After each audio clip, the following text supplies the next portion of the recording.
Jen. She's a performer, painter, playwright, columnist, troll museum founder, underground movie star, open mic host, Ass Magazine founder, and elf. Her books include Elf Girl, which is out now from Simon & Schuster. Hopefully she has books to sell. No, I know. To sell. She doesn't. Live Nude Elf, which is one of my favorite books, The Sex Experiments of Reverend Jen. And Reverend Jen's a really cool neighborhood. Her handcrafted art books can be found in collections including the Whitney Museum of American Art, the MoMA Library, and the Warhol Museum. Please welcome Reverend Jen.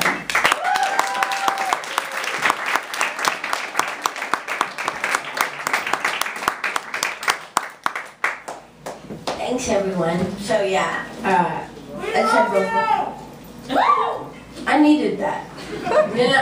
I did. So yeah, as stated before, Elf Girl, out now from Simon & Schuster. I'm not reading from that. I'm gonna read from my new filthy, filthy novel.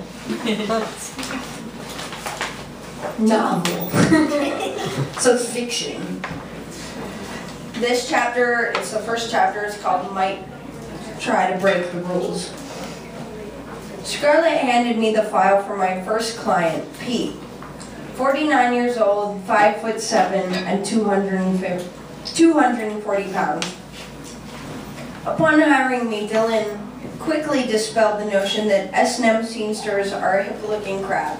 Most of your clients will look like the father on Family Ties, with a furrowed brow and guilty look, she said. Going over Pete's file, I noticed he had few preferences regarding clothing and activities. Clients rated fetishes on a scale of 1 to 10, or sorry, 1 to 5, 5 being most preferred. Gloves were the only item marked off, and they only rated a 4. At the top of Pete's file, someone had scrawled, "Might try to break the rules," in bold letters. This warning, coupled with Pete's obvious contempt for clothing, led me to believe that he would try to sway me into breaking a cardinal rule. I was not allowed to remove my underwear. What the hell do I wear, I wondered. Gloves, obviously, but what else? I pulled on a turquoise G-string, a tight black slip, and patent leather gloves. Black stilettos and Wet n Wild lipstick completed the look. Scarlett peered into the dressing room. "June, when you're ready, will you please lead Pete into the medical room?" For my session with Pete, I've been given a choice of either the medieval room or the medical room. I chose the medical room because it looked like something out of Barbarella, whereas the medieval room had gloomy Renaissance fair decor. Plus, the medical room housed 2 alien masks that Doms wore when torturing men who had alien abduction fantasies. Hence, the medical room was the silliest of all the Inferno's 5 rooms. Pete stood sweating at the end of the corridor. "Hi, Pete, I'm June," I said, shaking his hand. Had Scarlett told him it was my first session? I hope not. It's too heavy, it's my entire novel. Oh, what? Sorry. There. We need a safe word, he said. Pick a color. Violet, I said, and then thought, what a stupid safe word. Who wants to utter 3 syllables when they're in pain? But I could hardly change it, as Pete certainly wasn't paying me to recite the contents of a box of Crayola. He told me to go outside, get some matches, wipe off my lipstick, and take off my heels. Stepping outside, I tried to wipe off the lipstick, but it was Wet n Wild, so like most cheap lipstick, it stained my lips. Grabbing some matches and removing my heels, I returned. Pete then ordered me to slowly remove my gloves and lay them at his feet, which I did, smoothing them out neatly on the floor. "Stand up and face me," he said. Standing up, I turned to face him. He lifted his hand in the air and slapped me across the face. My natural reaction when someone slaps me is to slap back, but I managed to refrain. He continued to slap me on the face, and I couldn't help thinking he slept like a girl. I started to smile. Center stage of the medical room sat a white leather gynecology table, of course, with straps and stirrups hanging off of it. "Bend over the table," he said. I bent over and he pulled my slip up, revealing my turquoise thong. I'd never worn thong underwear before. In fact, I'd always made fun of thongs, calling them butt floss, and wondering why anyone would want an all-day wedgie. But according to Scarlett, thongs were popular with clients. I'm assuming this is because they look trashy. No matter what you do, you really can't dress up a thong. Also, thongs leave the ass cheeks bare and vulnerable. Pulling my slip up a bit more, he began to caress my ass with his pudgy little hands. Then the spanking began. Since my ass is the fattest part of my body, it wasn't too painful. The spanking continued for some time until he instructed me to stand and face him again. He slapped me a few more times before delving into my life. Where are you from? He asked. The Lower East Side. What do you do? I'm a writer. What do you write about? Animals. How old are you? 23. Do you have a master? Yes. A lie, technically. Stuart was my lover, not my master. But Pete didn't want to hear that, I'm sure. Were you with your master last night? Yes, I said, becoming aroused at the memory. Did you suck your master off last night? Yes. He slapped me again, this time harder than before. Bend over. He pulled my slip all the way up, revealing the sheep burns on my spine. What are these? He asked. They're sheep burns. I got them from fucking my master for an extended period of time. Do you love him? Yes. Does he love you? Yes. Another lie. Stu only told me he loved me when drunk, but to mention this would have opened a whole can of worms that he could not have been ready to delve into. Take off your slip, he ordered. Peeling my slip off, I wore only the thong. Pete then stripped down to his boxer shorts. Kneel at my feet, he instructed. Once I was down on my knees, he began to interrogate me. I didn't listen to a word he was saying, a little skill I picked up in high school lab science class.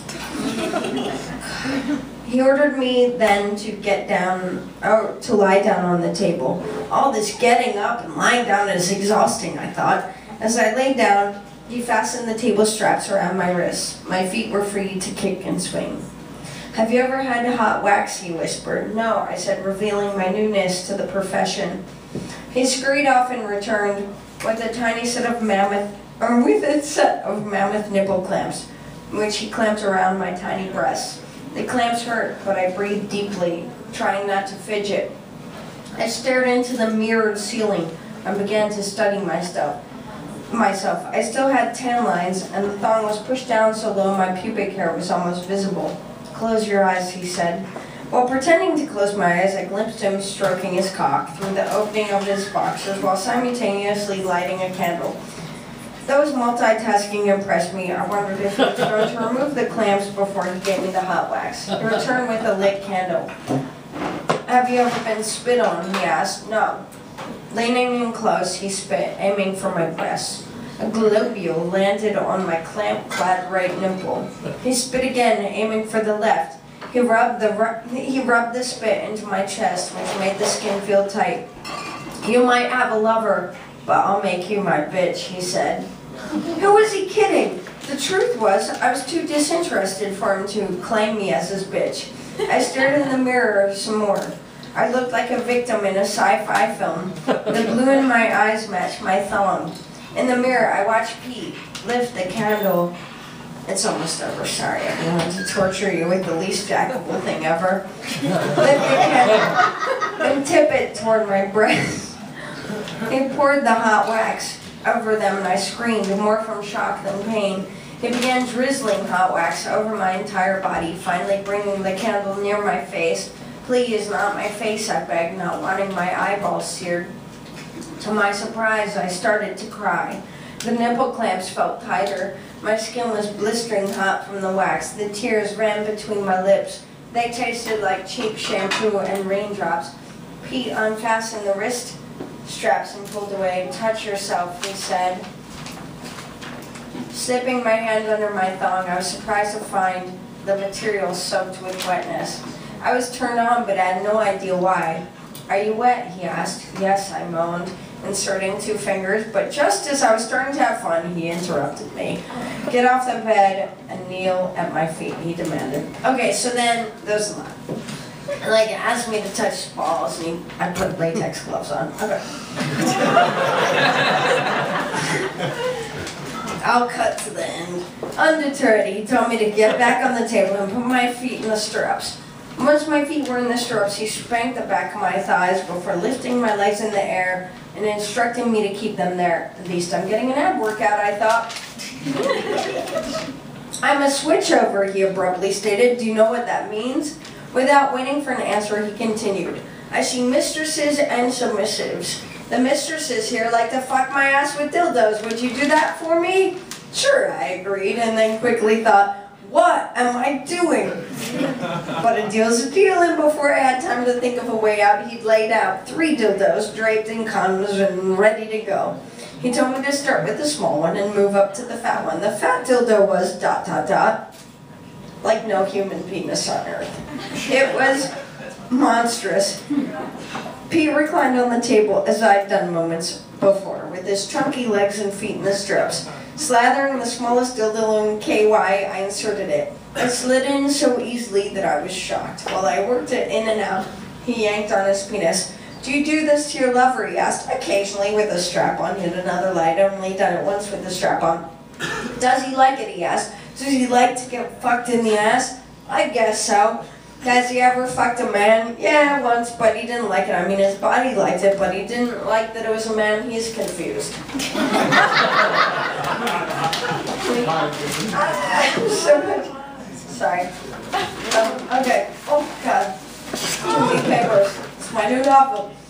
Do you think he'd like to fuck me? He asked. Yeah, sure, maybe. This was an outright lie. Pete and I both knew the truth. No, he wouldn't. What does your lover look like? Well, he's tall, has brown hair, green eyes, a Roman nose, and strong arms. I was on the brink of going into details about his cock when I suddenly felt sorry for Pete. This is why I will never be a dominatrix. I know Pete wanted to feel like crap, but I'm just too good at that game, making men feel like crap. Pete was hardly listening anyways. He was so carried away that he was now yelling, fuck me, and ordering me to fuck him with the giant dildo. The giant dildo slid in just as easily as the small one. It was like watching a sword swallower at work. This didn't seem anatomically possible. He struck this penis with abandon until the smallest spurt of semen came out. After a moment of uncomfortable silence, I produced a roll of paper towels and a spray bottle of alcohol or something. He cleaned himself up while I peeled hot wax off my skin. Finally, we were both dressed. They handed me a $50 tip, which combined with the $85 cut from the house made for a decent payday. Parentheses, astonishingly low given what I just endured. More than I'd ever been paid for anything. We'll have to do this again, he said. I wasn't sure I could.